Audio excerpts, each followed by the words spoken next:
Annyeonghaseyo! This is Ruth from Makeupless Monday, and I'm here to bring you Makeupless Monday Moment 7. So, as you can see, I am wearing my favorite t-shirt, or my current favorite t-shirt right now. If you can't read it, it says, "A little crazy, not rich, just Asian." By the way, if you want to order this on any other item, whether it's a bag, which I have, a sweatshirt, so on and so forth, I'm going to leave a link down below for the lovely Sarah Cousins. That's where you are going to order this. But as you most, Annyeonghaseyo! This is Ruth from Makeupless Monday, and I'm here to bring you Makeupless Monday Moment 7. So I am just a little stupid crazy in love with my new t-shirt. If you can't read it, it says, "A little crazy, not rich, just Asian." And it is based off the movie Crazy Rich Asians, which features an all-Asian cast, just recently released through Hollywood. So I am going to talk a little bit about the significance of that movie and this t-shirt have on my personal life. Such a significance, as a matter of fact, I have this in a bag. I will leave a link down below so you can order this from the lovely Sarah Cousins if anyone is interested in obtaining this for yourself. As a matter of fact, I'm going to get this printed on sweatshirts for me and all 3 of my kids this winter. So anyway, moving on. I am South Korean.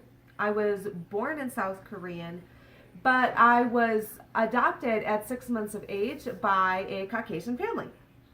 So I went to a mostly all Caucasian church. I had a mostly all Caucasian neighborhood. Even my Bible college, I was the only Asian female. There were no African American or Black students that I can remember. I do think there were a couple of Hispanics, but as far as like very ethnically diverse looking, I have kind of my whole life grown up as the only one. I was never raised in a racially diverse upbringing.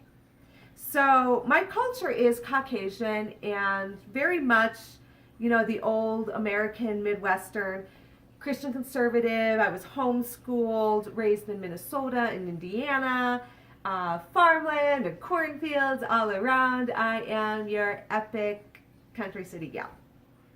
So, my race and ethnicity is South Korean, but my cultural upbringing is Caucasian. Being a Korean American adoptee, that is really important to me to make that distinction, because for a lot of us adoptees, our cultures do not match our ethnicities, which can create some confusion and make it a little bit difficult to navigate life out there in the real world. So, for example, the ex-husband and I almost didn't get married because we couldn't resolve the differences that we were trying to discuss when it came to our children and how they were going to be raised. So he wanted the children to be raised Black and South Korean. I had every intention of raising our children to be Black and white. So where we finally were able to find a compromise was that what we really were discussing were 2 different things.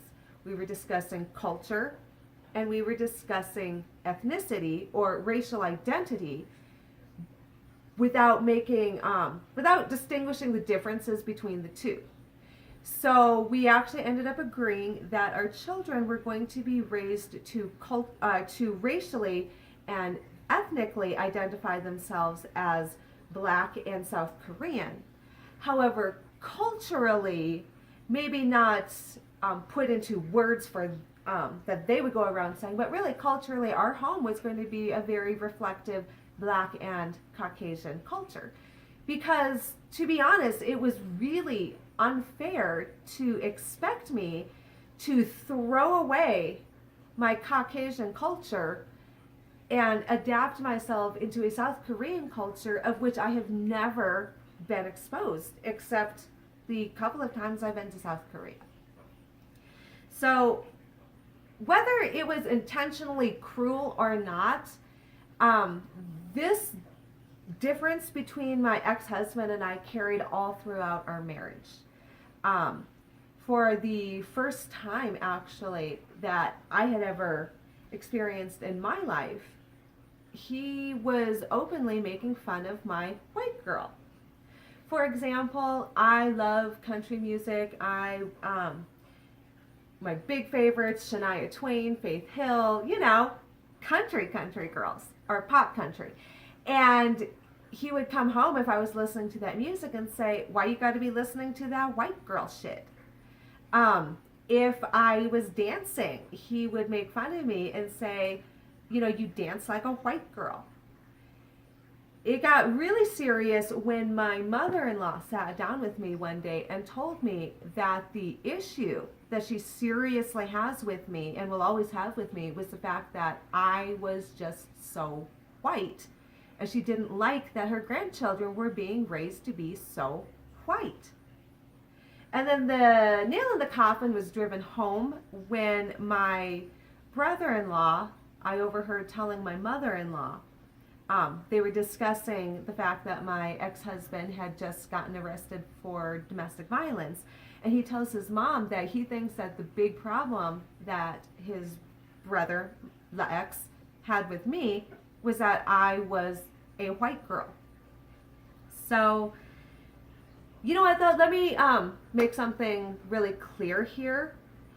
Nearly everyone I encounter, whether it's white, Hispanic, Black, Asian, Indian, they all struggle how to classify me in a way that makes sense to them. So, for example, the Korean community here in Colorado Springs will openly call me Twinkie to my face because to them, I'm the yellow girl, but I'm white on the inside.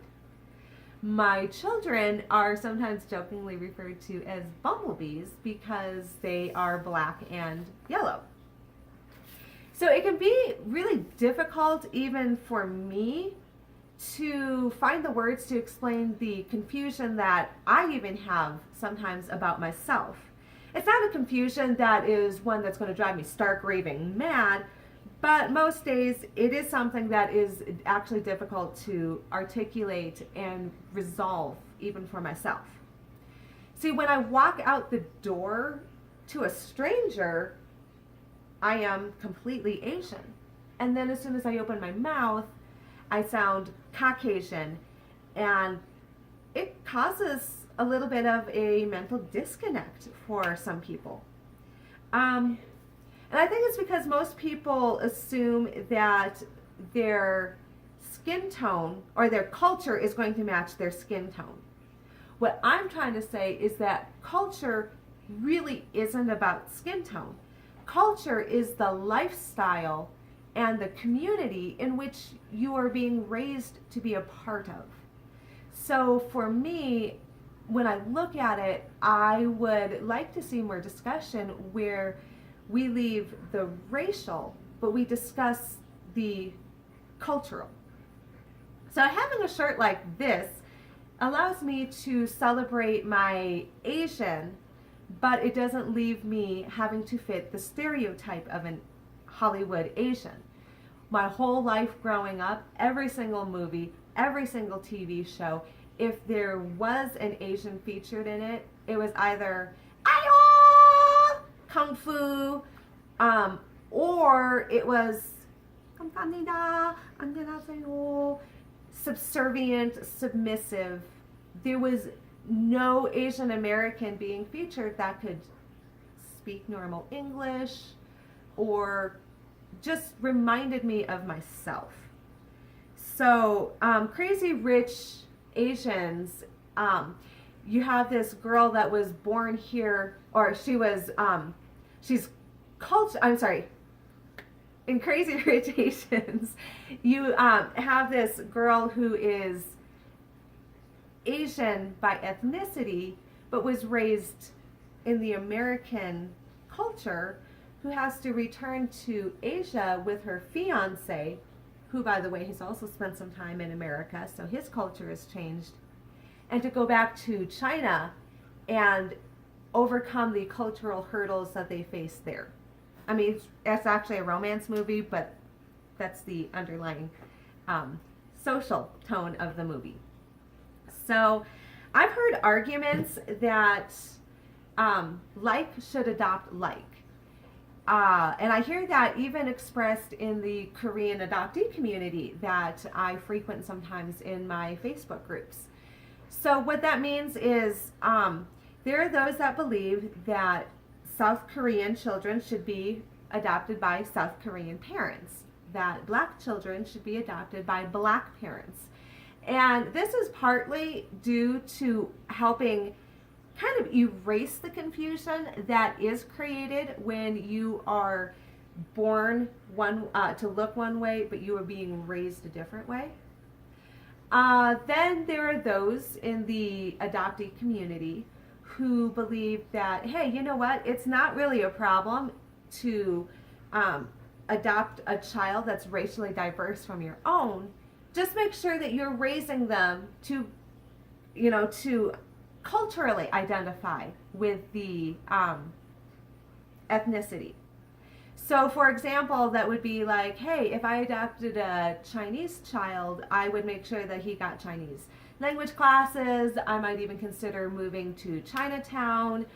We might switch churches to go to a Chinese American church, so on and so forth. So, in other words, the Caucasian family, and I'm saying Caucasian because that's who I hear this argument mostly from, are saying that we are going to change our culture to adapt to that of the ethnicity of this child.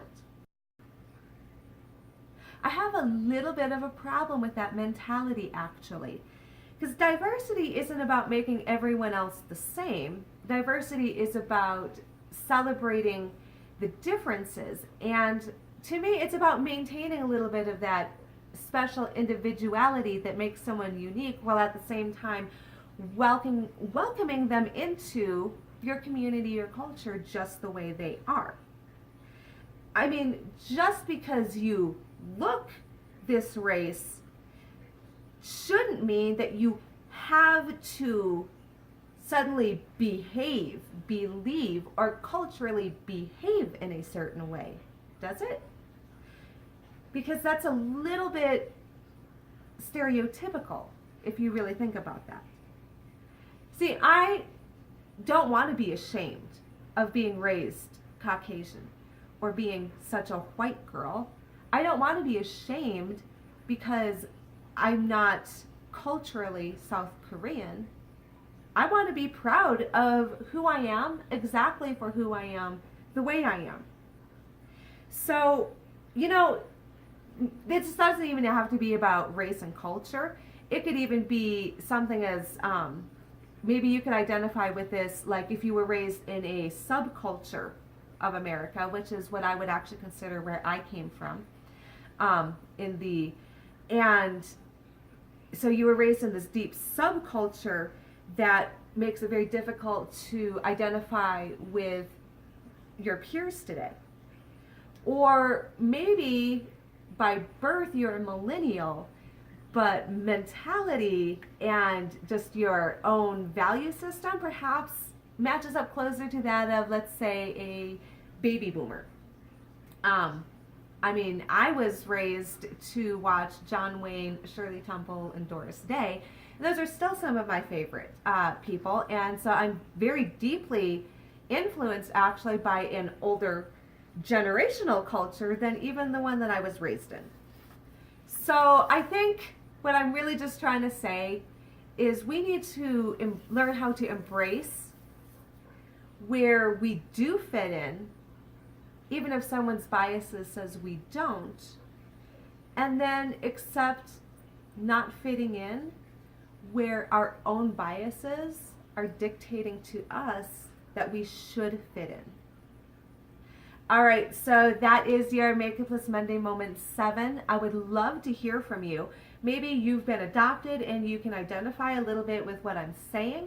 Maybe you are considering adopting, and I've just brought up some thoughts that perhaps you've never really considered. Or maybe you just really like this and would like to discuss this a little bit more. So go ahead, please leave your comments down below. I'd love to hear from you. In the meantime, again, I will be leaving a link down below for this t-shirt as well. So go forth, be bold, be makeupless today. Ring the little bell so you can subscribe when my next skincare and makeup videos come out this week, and I will see you back next week. Thank you. 안녕하세요.